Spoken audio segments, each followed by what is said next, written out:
Hey everybody, just wanted to go through one of my rigging bags and show you guys what I put in there. So this will accomplish about 99% of everything you need to do. We have a 5-to-1, spider leg, downrigger, pulley, block, rigging block, whatever you want to call it. Speedline kit, mini porty, large porty, 200 feet of half-inch Samson staple braid, industry standard. And this all wraps up into that bag. It's worked for me so far, just a little compact thing to keep everything together if you gotta be mobile with your stuff. I know if you're in a truck, mostly it's in the truck, but if you show up to run a crew and they don't have this stuff, this is a quick kit you buy, quick little rigging kit that will get you out of most scenarios.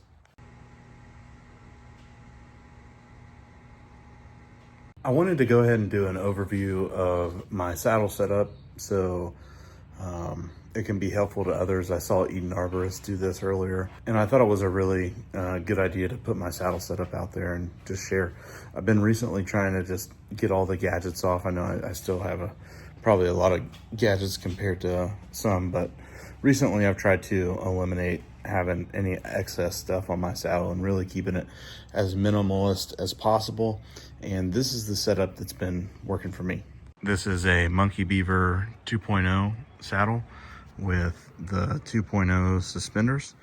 I like to keep my lanyards and stuff on the left side and my cutting stuff on the right side.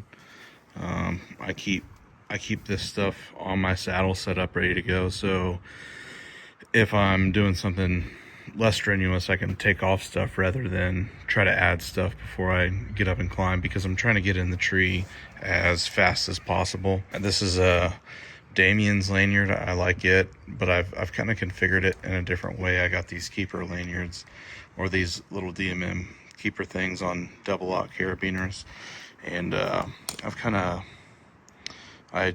of shrunk tube this part, so it's effective for me. I like to keep it on the D-ring, so when I put my saddle on, all I have to do is take that off and then hook it on my saw, and then it's ready to go. This is a saw hook. It's a modified Petzl carrot tool. It's the XL.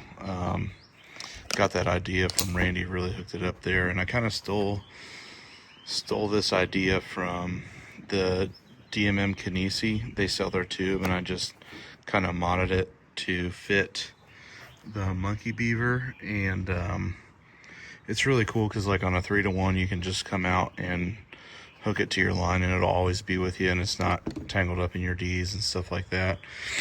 I think it's like their Neosender system, but it just didn't work out for me. I felt like it didn't have enough pull for up and down. I like to keep this open for like a block or any kind of rigging. Here is my saw lanyard. I like to keep an extra carabiner and an extra hitch for rescue purposes, to either be rescue ready or if you need it in the tree. Right here's I keep a throw ball on for advancing my line in the tree to kind of put it on the end of your system and get it up and over stuff. Here is a med kit. It's got a tourniquet. It's got some quick clot in there.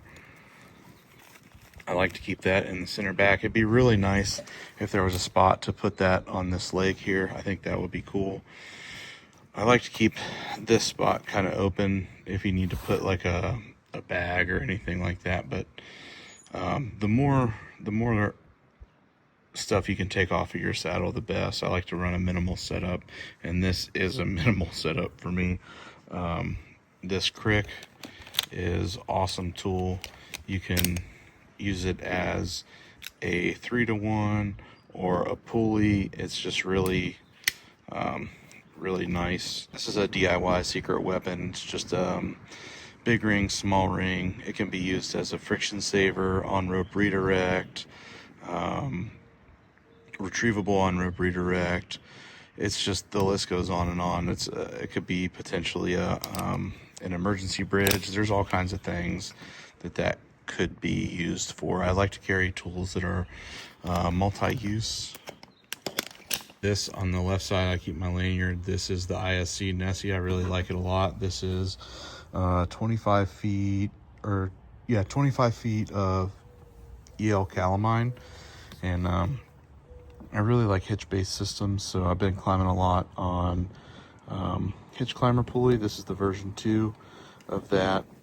I run quad locks on my life support termination sides. That's everything from the back of the saddle. On the front of my saddle, this is what I use for my SRT tending point.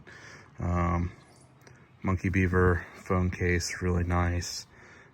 Keep a retrieval ball that'll work in Petzl Naja or my pulley saver. And then there's the belt system. I run double bridge and a triple attachment swivel. This thing comes in super clutch. This is my adjustable bridge that I've kind of set up. This is a Ropeman 1 Ascender. It's got the bigger teeth. It doesn't wear your rope as much, and then it's just fastened to a Petzl ring open, and then I put that in the, I think this is like the hip loop or something like that. I put that in there, and then that allows me to pull this way and tend the slack. And then I just put a little accessory beaner through the tail and just hook that back to the ring so that stays. And then another bridge just in case or for positioning. On the end of my lanyard, I like to keep this thimble prusik, and that can be used for a lot of different positioning things like spar cinching, the Academy cinch. I like to keep this wedge for blocking down pieces or just making sure you don't get pinched and stuff like that. Very useful. And then the cool thing about the Nessie is you can just hook it on the bottom there. Another cool thing about the Nessie is it's got this hook on the top. If you don't want to go back to your triple attachment pulley, all you have to do, if you're just stowing it real quick, is you just put it right there, and it's so simple. And then if you just need it again, you take it off, and you don't have to open up your carabiner. That's how I run the main saddle. I run a 5/8 wire core flip line if I'm on spikes a lot. Randy showed me that. I really like how much thicker that the 5/8 flip line is compared to this is a 1/2-inch steel core, and it just is not as nice in the hands as that 5/8 wire core flip line. And then just in my bag, I'll keep a spare lanyard. I'll kind of go over my bag setup and how I run that. But yeah, that's how I'm running my Monkey Beaver saddle. It's been working out for me. It's constantly evolving. So here's an example of how I can adjust my bridge. You want it real short for if you're doing like an SRT ascent, and then if I want to take it out, I can just do that. Real simple. This is kind of how it's all set up. If I know I'm going to be rigging and I need a pulley, I have this DMN Pinto on a Sterling chain reactor. I'll just stow it on this clip back here that I use for rigging, holding blocks or slings or whatever. I like to keep it open just in case I need something to have on there. I just keep that saw lanyard on my D-ring. Really like this setup because I can just kind of take this and hang my saw like that, or I can use the handle of it. It really is just situational. So like you're cutting, and it's too easy. You don't have to mess with any gates or anything like that. You can put it away in multiple different positions. A lot of different ways you can hang that. Yeah. So all that is just a modified Petzl Cara tool. Chopped it off a little bit here, chopped it off a little bit here, and I haven't had any issues with it so far. Keep this little guy here just in case you need to advance your line. Yeah, So that's kind of the way the saddle sets up. I can access everything. If I need to get to the med kit, it's right there. If I need to get to the med kit, it's right here. I'll just pull that tab. If I need to get to the med kit, it's right there, and it rips out and it's all tethered. I really like developing a system and keeping things the same every time, so you can kind of orientate yourself with your equipment and have a familiarity with it. Now I'll show you how it all goes in my bag, or what's in my bag. So I run the Courant, I think it's the Cross something XL. I really like this bag. It's held up pretty well. A few deficiencies here and there, just like with some of this mesh stuff. It doesn't hold up, and on the top there was some that didn't hold up. But other than that, it's been a really good bag. I've been running the Courant Kalimba. This one is spliced by At Height. I run 200 feet of that. It's got a soft eye on the other end. The way that I like to terminate it is I just keep the eye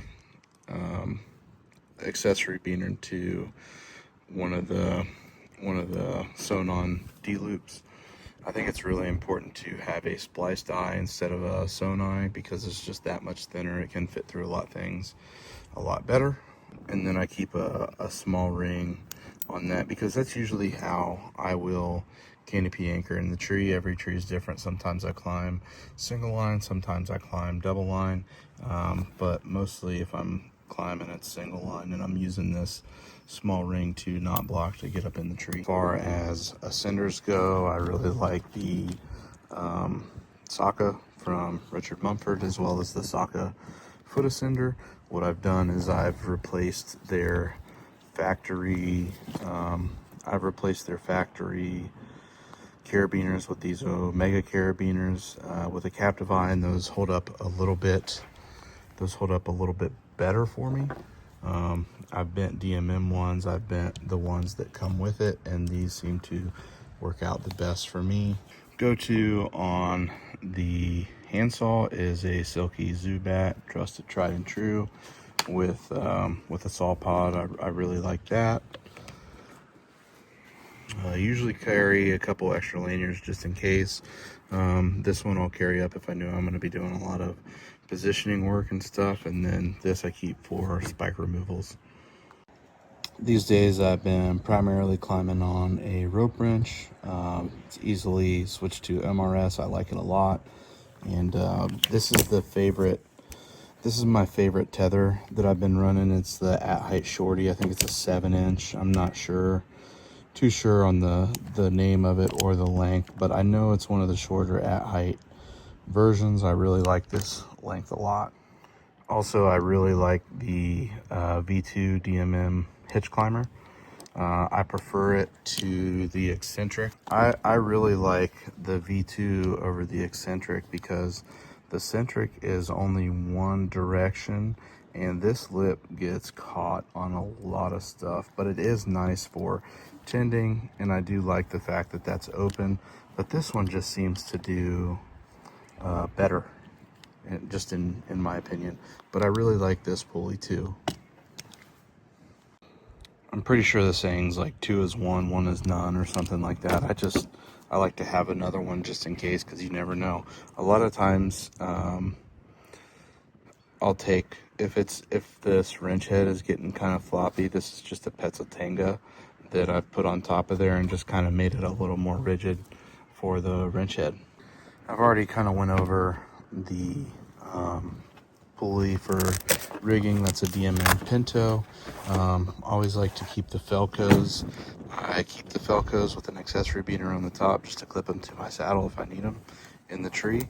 And I like to store them open because they are a lot easier to retain. So if you have them on your saddle and they become inverted, your Felcos will stay in there. I like running the Felcos like that a lot. Always like to have an extra set of gloves. This is a Faltimer Throwline Cube. I think it's like 190 feet. This is all gear 1.75 millimeter line. It makes a huge difference for trying to hit those higher shots and throwing a smaller 10-ounce weight. Shout out to Derek Martin. I'm gonna get some of that 1.75 notch line, but this was all that was on the shelf at the time, and it's really helped my throw line game. Usually I have 2 throw lines, but I don't keep that one in my climb bag. I've got 4 speedline slings here. They just help out with so much, either rigging or speed lighting something down. They're just a good multi-use tool to have, as well as quickie, pencil roller clip, and extra carabiners. This is a hitch breaker. You put it on top of your hitch. It makes it a little less hot when you're descending a bunch. There's a FID for putting together cables. It's a soft 8. It's just another way to canopy anchor. Pulley saver. This is like a friction saver on steroids, essentially. It is multi-use, very versatile piece of kit here. Here's a Courant first aid kit, but it kind of broke down on me. I'll just keep it in my bag just in case. But yeah, sometimes I wish the Courant kits were just made a little better. One of their rope bags I've had the sides blow out on too. So yeah, but I'm a fan of the stuff overall.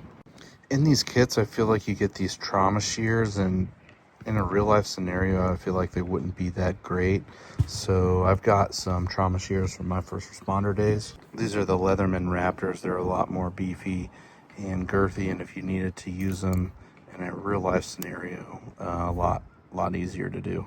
They just fold up into this small little package here, and then you've got them if you need them. Cool thing to do with these little shears you get in this kit, just go ahead and take them to one of these, and yeah.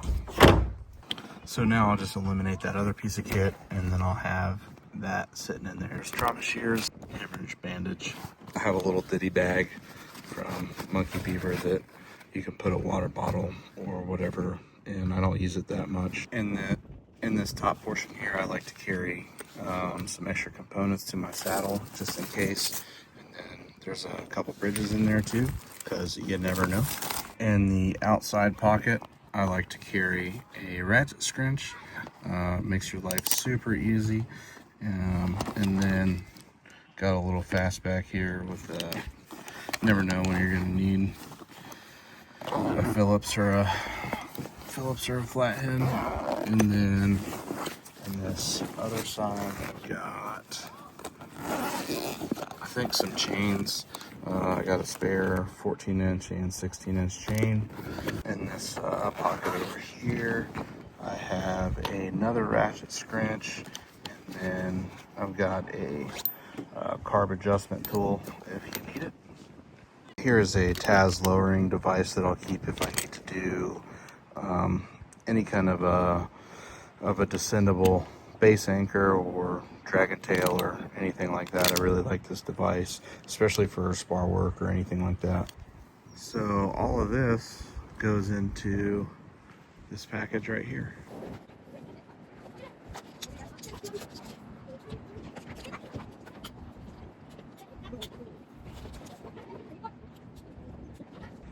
Okay, this is what my bag looks like before I store my saddle, rope, and climbing system. I'll put my saddle and stuff at the bottom, and then I'll close it up, and I'll feed my rope into it, and then put my climbing system on the top. So then that way, when I get to a tree, all I have to do is open up the top, pull out the throw line, and then my rope is ready to send up the tree. And then as soon as I get my stuff set, I'll pull the saddle out. This is how it looks all rolled up with my saddle in there. So I'll just go ahead and flake my rope in there. And then when I get to the end of my rope, I'll just take the accessory beaner that I keep in the eye, and I'll just clip it there. Now I'm ready to set up for an SRT canopy anchor, or take the ring off and do whatever I need to do. And then I'll just put my climbing system right on top of that. And then I've got a room for a helmet in there or something if I need it. So I always have issues with my Sena and the earpiece coming out or the communication coming. So that's just a little bit of heat shrink that I'm gonna put on there and check and see if it works. Okay, that's what it looks like after the heat shrink. So hopefully I don't have any more issues with that stuff coming out.